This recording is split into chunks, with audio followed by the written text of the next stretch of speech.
So picture this. Thousands of years ago, long before TikTok, cryptocurrency scams, or politicians pretending to care, some badass explorers with nothing but stone tools and pure grit made their way to a land so untouched it was basically the Garden of Eden on steroids. How'd they get here? Land bridges, baby. Ice Age seas were lower than your ex's self-esteem, so our ancestors walked in like they owned the place. And guess what? They did. These dudes figured out agriculture way before most of the world, growing taro, bananas, and sugarcane, while other civilizations were still trying to figure out how to make fire without looking stupid. Fast forward a few thousand years.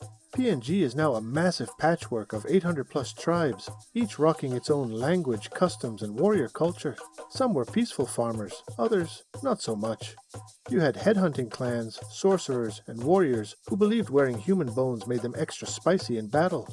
Then there were the Huli Wigmen, dudes who styled their hair like a cross between a peacock and a rock star, and the Asaro Mudmen, who figured out that covering themselves in mud and making creepy-ass masks was a great way to scare the living daylights out of enemies. Life was basically a real-life battle royale. If you wandered into the wrong village, you weren't just lost, you were dinner. Enter the white dudes with fancy boats. First came the Portuguese and Spanish, who took one look at the locals and said, they kinda look like Africans. Let's call this place New Guinea. Genius. But PNG wasn't playing the colonization game like other places. The terrain, brutal.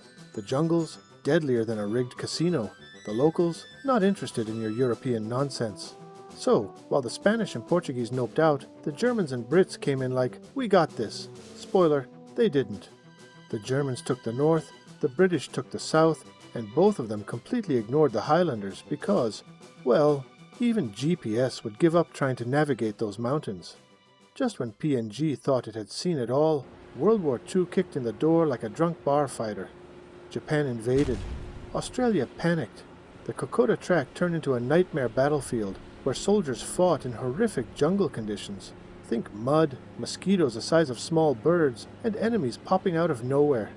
And then came the real heroes, the fuzzy-wuzzy angels, PNG locals who helped injured soldiers across insane terrain, risking their lives daily. These guys deserve their own Marvel movie. By the end of the war, PNG was wrecked, but had earned mad respect for its courage.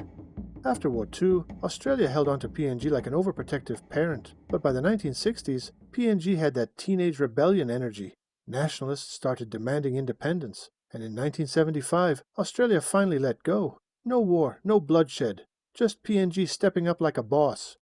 Since then, PNG's been riding the roller coaster of modern nationhood. Massive natural resources? Check. Corruption and political drama? Also check. Tribal conflicts that make Game of Thrones look tame? Oh, hell yeah. Then there was the Bougainville Crisis, a full-on civil war over a mine that lasted a whole decade, ending in a peace deal and a possible future independence vote. And today, PNG is still the most culturally diverse country on Earth. 1 foot in the ancient world, 1 foot in modern times. It's a land where warriors still wear traditional gear while using smartphones, and the jungle hides more history than the freaking Vatican archives. Papua New Guinea isn't just some island in the Pacific, it's a living, breathing legend.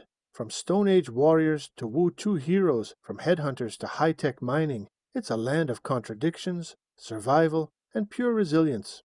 And through it all, one thing's for sure, PNG doesn't just exist, it thrives.